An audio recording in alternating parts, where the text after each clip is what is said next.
Salut à tous, c'est Marie Dupont. Bienvenue sur ma chaîne dédiée à la propreté, l'élimination des taches, le nettoyage et l'ordre dans la maison. N'oubliez pas de vous abonner à ma chaîne. Continuez à regarder pour découvrir nos astuces du jour. C'est Le lavage parti. donne de la fraîcheur, élimine les mauvaises odeurs et les vilaines taches. Ce n'est pas sans raison que l'on dit, la rencontre se fait par les vêtements. Mais une doudoune de plein air peut être nettoyée une fois par an, tandis que les draps et les têtes d'oreiller de la maison doivent être lavés fréquemment. La question qui se pose est la suivante: à quelle fréquence faut-il changer le linge de lit que personne ne voit, à l'exception des propriétaires? Un lit fait doit être considéré comme une chemise de nuit. Une personne moyenne passe 8 heures par jour à dormir, sans compter le temps passé à s'endormir et à paresser au lit le week-end. Pendant tout ce temps, la peau, les cheveux, les muqueuses sont en contact avec les tissus, laissant derrière eux sueur et cellules mortes. Il suffit de s'imaginer porter tous les jours le même t-shirt pendant 2 ou 3 mois pour se rendre compte de l'importance d'un changement de literie. Drap sale, 3 risques. Pourquoi changer fréquemment de literie si l'on ne fait que dormir dessus? C'est une chose lorsqu'un athlète s'entraîne en maillot, et une autre lorsqu'il s'allonge tranquillement sur le tissu. Mais ce n'est pas si simple. Une literie chaude et douillette combinée à des résidus organiques de la peau humaine constitue un environnement idéal pour le développement de bactéries, qui sont souvent à l'origine d'allergies et d'acné. L'intensité du développement des agents pathogènes dépend des conditions d'entretien du lit et de la fréquence de remplacement du linge. Les animaux domestiques, les squames, les miettes et le sable ne contribuent pas à la fraîcheur du lit. Dans les hôpitaux et les hôtels, les normes d'hygiène sont strictement respectées et la literie est désinfectée régulièrement. À la maison, le changement de linge dépend du propriétaire. 3 dangers du lit inciteront les propriétaires paresseux à changer plus souvent les draps et les têtes d'oreiller. Poussière. Les peluches sont constituées à 70% de particules de peau kératinisées. Le reste est constitué de cheveux, de fibres de tissu, de particules de terre tombées dans la fenêtre ou apportées par les hôtes. Dans les accumulations de poussière, les spores de champignons et de moisissures, qui peuvent provoquer une réaction allergique des voies respiratoires, sape le système immunitaire. Un environnement humide permet aux spores de germer dans les oreillers et les matelas. Acariens. Ces petits représentants des araignées ne sont pas visibles à l'œil nu. Ils ne menacent pas directement leurs hôtes, ne mordent pas et ne se reproduisent pas à l'intérieur du corps. Les petites araignées mangent des particules d'épiderme, engluées dans le tissu, sans causer de dommages au linge et au tissu d'ameublement. Mais les déchets qu'elles sécrètent provoquent l'apparition d'allergies. Saleté.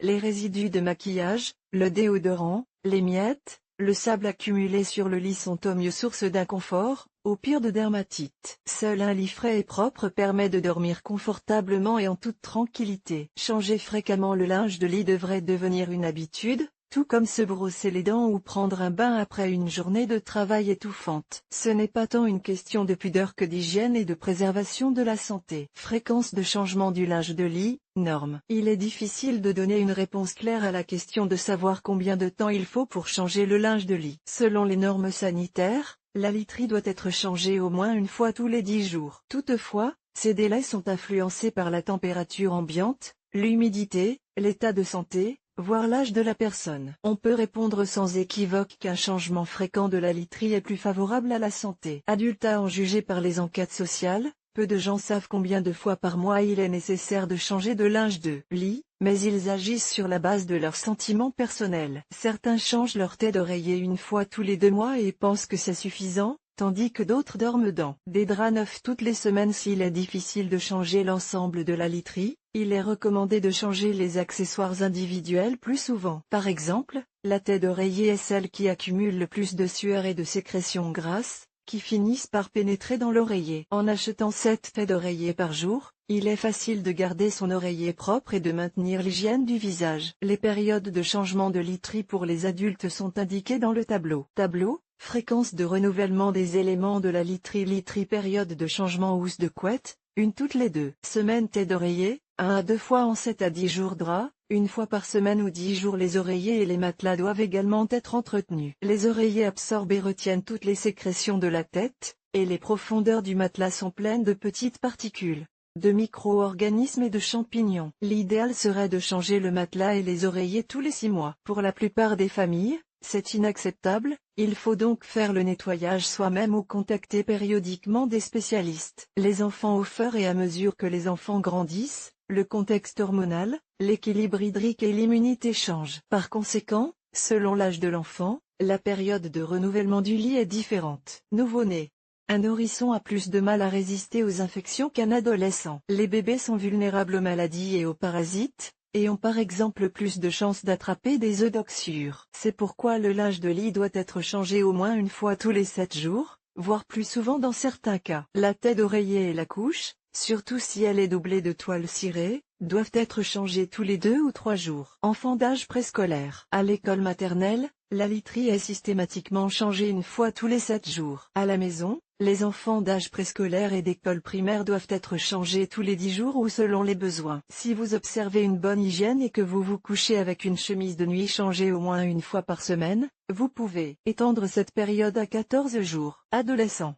En grandissant, les enfants subissent des poussées hormonales qui affectent l'état de l'épiderme et des cheveux. Si les glandes sudoripares travaillent intensément, il est préférable de changer de lit au moins 2 fois en 7 à 10 jours. Pendant la maladie et l'alitement sont des périodes où il est nécessaire de changer de linge de lit aussi souvent que possible. Il ne s'agit pas seulement de l'accumulation de germes. L'augmentation de la température, par exemple en cas de varicelle, contribue à une transpiration abondante. Par conséquent, le matin, le lit est trempé, ce qui maintient l'infection. Les patients doivent changer de lit tous les jours jusqu'à leur guérison complète. Dans certains cas, il est acceptable de désinfecter les draps. Après la guérison, il est également conseillé de changer complètement le lit, y compris les oreillers et les couvertures. Il est permis de prolonger la période de renouvellement du linge jusqu'à 14 jours en hiver et hors saison. Pendant la saison froide, le corps humain sécrète moins de liquide, de sorte que le lit reste frais plus longtemps. En été, les changements de lit doivent être plus fréquents, la peau sécrète de la sueur de manière intensive. En saison chaude, il est parfois nécessaire de changer la literie 2 ou 3 fois par semaine. Entretien de la literie.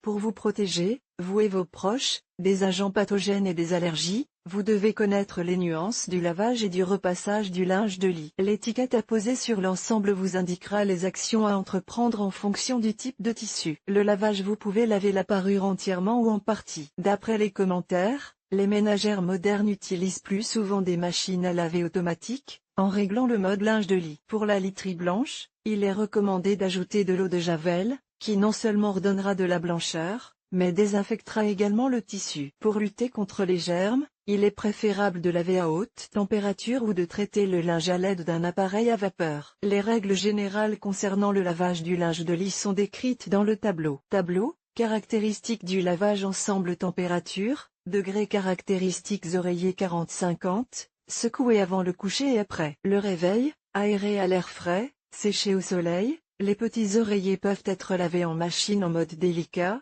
refusé. Les services de nettoyage à sec en raison du risque d'odeur chimique, utilisez le mode séchage. Tête d'oreiller, drap, housse de couette 60, lavez séparément des vêtements et des serviettes, enlevez d'abord les taches, blanchir, et lavez ensuite l'article entier, blanchir si désiré avec un quart de tasse de jus de citron. Couverture 40-50. Les lanages ne doivent être nettoyés qu'en mode délicat avec un petit nombre de tours, ou dans un pressing. Les duvets doivent être lavés après réparation, sinon le duvet tombera par les interstices, en mode délicat, avec une petite dose d'agent liquide. Le coton, le lin avec intérieur enceinte et pont doivent être lavés en mode normal. Pour le nettoyage à sec, utilisez un aspirateur. Le séchage doit se faire en position horizontale. Plaid, couvre-lit 40-50. Agir selon les indications de l'étiquette, nettoyage à sec par aspiration et aération, lavez-les. Couvre-lit décoratif une fois tous les 3 mois,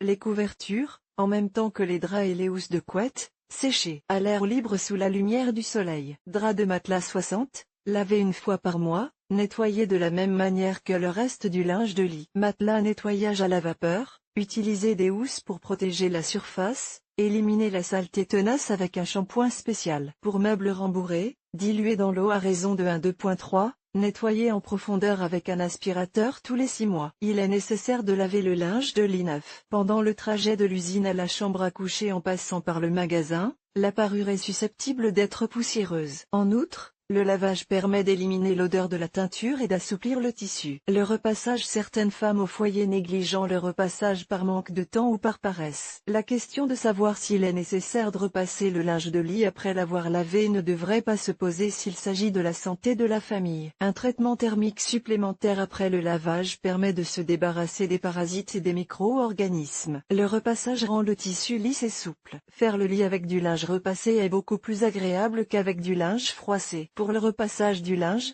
il convient de respecter les recommandations suivantes: coton et lin, repassage à température maximale. Linge en calicot, repassé pendant qu'il est encore légèrement humide. Couverture, elles peuvent être étendues sur le balcon en position suspendue. Le choix de la fréquence de changement des draps dépend non seulement des sentiments personnels des propriétaires, mais aussi des normes d'hygiène. L'absence de taches et d'odeurs désagréables ne signifie pas que le linge est propre. Pour que la literie reste propre plus longtemps, il convient de faire le lit, de ne pas s'asseoir sur le linge en tenue de ville, d'enlever les chaussettes et les pantoufles.